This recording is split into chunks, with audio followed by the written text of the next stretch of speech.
Janku onu meel oli pääsemisest rõõmus. Läks hüpates koju ja ümises laulu.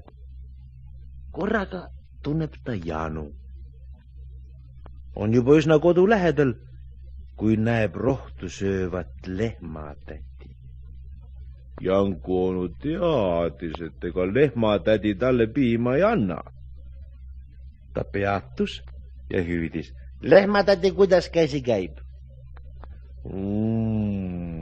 Ta saab püsi, Janku onu. Kuidas ise elad? Ei ole viga, vastab Janku onu. Kas naine lapsed on terved? Pärib lehmatädi edasi.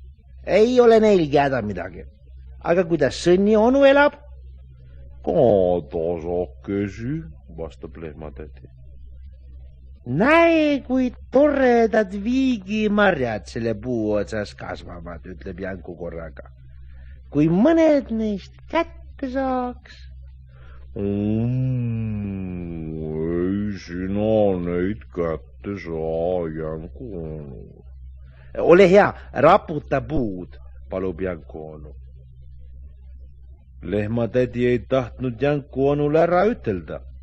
Ta läks puu juurde ja tõukas seda sarvedega.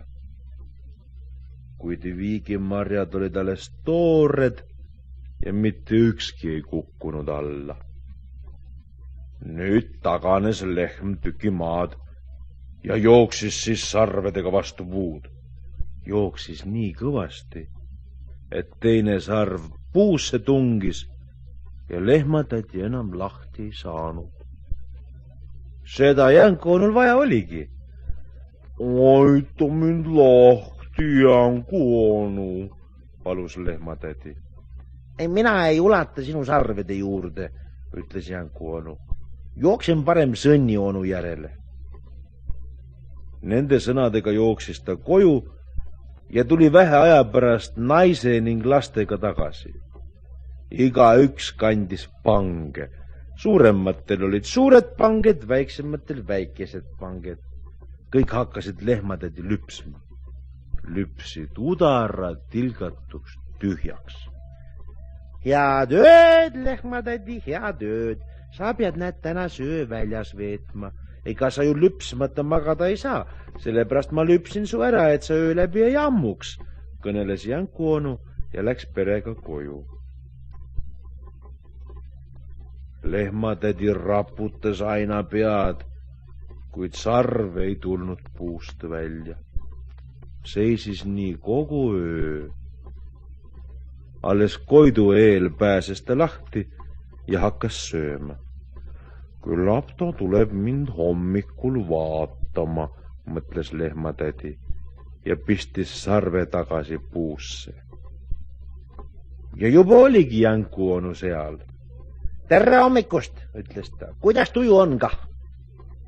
Halb, Janku onu. Ei kõlba kuhugi, ütles lehmatädi. Ei saanud kogu öö silmagi kinni.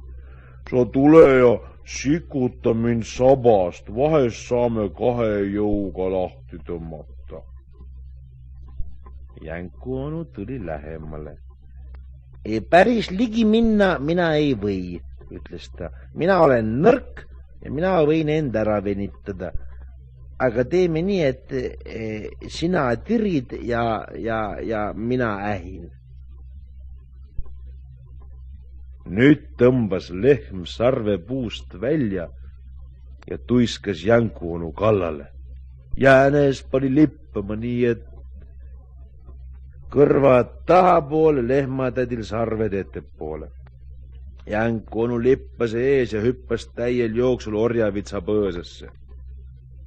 Kui lehm põõsani jõudis, pistis Janku pea välja, silmad peas kui suured nööbid ja hüüdis. Tere, lehmatädi, kuhu sa jooksed? Tere, suur silma onu, ütles lehmatädi. Ega Janku onu siit mööda ei läinud. Just praegu jooksis ja oli teine õige väsinud ja hingeldas. Lehmatädi jooksis edasi, nagu oleksid tal koerad kannul. Jänku onu aga naeris põõsa all, nii et pistet külge lõid. Ja oligi põhjust naerda. Ta pääses rebase käest, pääses kulli käest ja pääses lehma käest.